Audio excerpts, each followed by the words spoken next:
यावर रामचंद्र जी की जय। देखिए, राजा दशरथ के दुख को देख करके और उनकी व्याकुलता का कारण जान करके रामचंद्र जी ने कहा, देश काल और अवसर के अनुकूल रामचंद्र जी राजा से विनती की और अपनी बात राजा से कहने के लिए रिटाई की और कही कि अगर इस अनौचित्य को मेरी बाल्यावस्था समझ करके मेरी बात को आप समझिए, मैं कुछ कहना चाहता हूँ। जैसे बालक होता है, बात ना समझ करता तो भी माँ बाप क्षमा कर देते हैं, तो मैं आपसे कुछ बात कहना चाह रहा हूँ।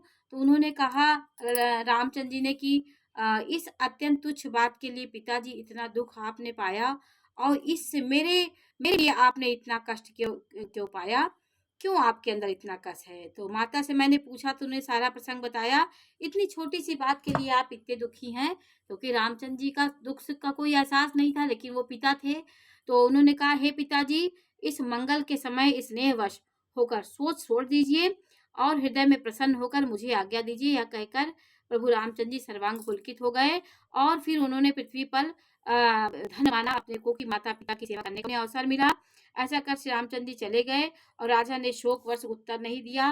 मुख इस प्रकार लोगों के अंदर नाना प्रकार की कल्पनाएं चलने लगी। नगर के लोग की ये बातें फैल गईं। सब लोग कैकेयी को अनाप शनाप कह रहे हैं, गाली दे रहे हैं।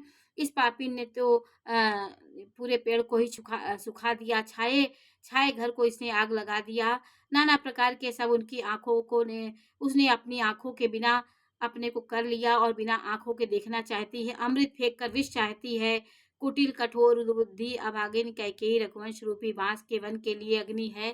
कई तरह के लोग उसको ताना देने लगे। कैकेयी को कवि सत्य ही कहते हैं कि स्त्री का स्वभाव सब प्रकार से पकड़ में ना आने योग्य होता है, अथाह होता है, भेद कोई नहीं जान सकता। अपनी परछाई भले ही पकड़ जाए, पर भाई स्त्रियों का गति कोई नहीं जान सकता है। दोहा नंबर 47 में है कि काह न पावक जारि कह सक, का न समुद्र समाई, का न करी अबला प्रबल, केह जग कालु न खाई। आग क्या नहीं जला सकती, समुद्र क्या नहीं खा सकता, अबला कहने वाली प्रबल स्त्री क्या नहीं कर सकती, और जगत में काल किसको नहीं खा सकता है। ये सब लोग आपस में होने लगे। विधाता ने क्या सुनाकर क्या सुना दिया, क्या दिखाकर क्या दिखा दिया। इस प्रकार यह कहते राजा के ने अच्छा नहीं किया। दुर्बुद्धि कैकेयी को विचार कर वर मांगना चाहिए, राजा को वर नहीं देना चाहिए। और इस प्रकार हम लोग कैसे जिएंगे, जो हट करके वो इस बात को राजा को मनवा ली। स्त्री के वश होकर राजा ने उन्हें ज्ञान नहीं था, उन्होंने उसको वरदान क्यों दे दिया। वो लोग आपस में शिवी हरीश